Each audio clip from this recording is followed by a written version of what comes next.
Қайырлы күн баршаңызға, каналыма қош келдіңіз. Бүгін мен сіздерге қысқа сақтауға арналған банкаға жабылған хрустящий қиярдың рецебімен бөлсемін. Ең алдымен қажетті заттардың барлығын жуып тазалап аламыз.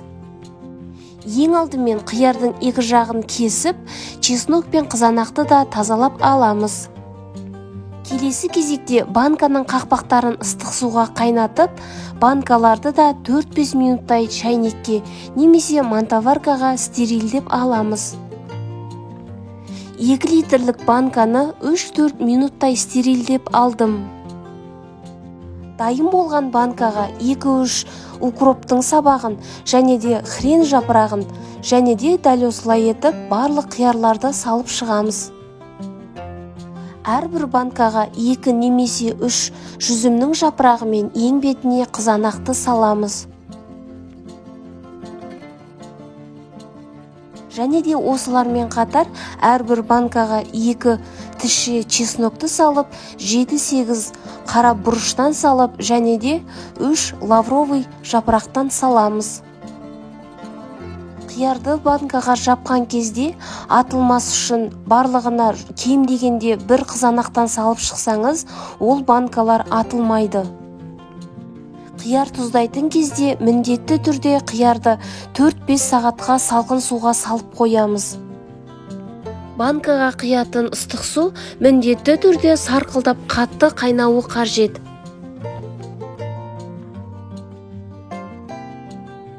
Барлық банкаға ыстық суды құйып толтырып болғаннан кейін қақпағын жауып, міндетті түрде 15 минутқа қалтырамыз. 15 минуттан кейін қол күймейтін болған кезде барлық банканы дәл осылай су сүзгіштің көмегімен сүзіп, қайтадан оны қайнатуға отқа қоямыз. Су қатты қайнағаннан кейін қайтадан осы суды алып, барлық банкаға құйып шығамыз. Екінші рет қайнатып ыстық суды құйғаннан кейін, оны тағы да 15 минутқа бетін жауып қалтырамыз. 15 минуттан кейін қол күймейтін болып суымыз суыған кезде, қайтадан оны су сүзгіштің көмегімен сүзіп, терең ыдысқа құйып, қайнатуға отқа қоямыз. Банка жапқан кезде өз суын сүзіп алып, оны қайтадан қайнатуға қоямыз. Кейбір адамдар дәл осы суды төгіп тастап, басқа таза су құйып жатады. Мен басқа су құймай, жемістердің соғы шыққан суды қайнатып, дәл осы суды үстіне көбейте отырып құйдым. Банкалардың суын 2 рет құйып қайнатқаннан кейін, дәл осы 3-ші ретте қажетті заттарды саламыз. Мен әрбір 2 литрлік банкаға 2 ас қасық тұздан, 1 ас қасық қант және жарты шай қасық уксустан құйдым. Барлығын салып болғаннан кейін ең соңында әрбір 1 литрлік банкаға 1 аспирин таблеткасын, ал 2 литрлік банкаға 2 аспирин таблеткаларын салдым. Мендегі уксус 6% алма уксусы.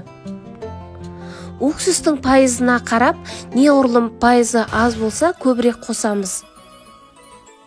Банкаға жабылған ингредиенттердің толық мөлшерін описание бөліміне жазып қалтырамын.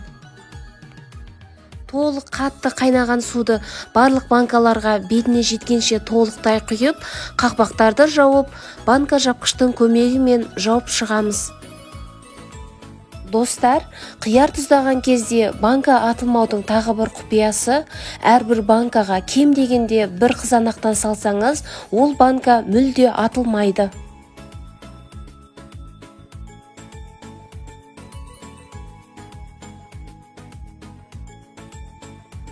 Барлық қақпақтар жауып болғаннан кейін, міндетті түрде толық жабылғанын тексеріп, төңкеріп, аунатып аламыз.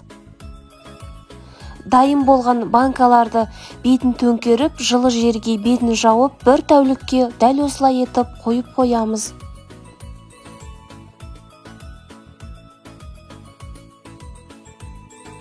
Достар, менің каналыма тіркеліп, қоңырауша белгісін басып қоюды ұмытпаңыз. Сол уақытта, алдағы уақытта шығатын рецептерді ең бірінші болып көре аласыз. Алдағы уақыттарда личо салатын және де банкаға жабылған кабачкиден икрасымен сіздермен бөлісемін.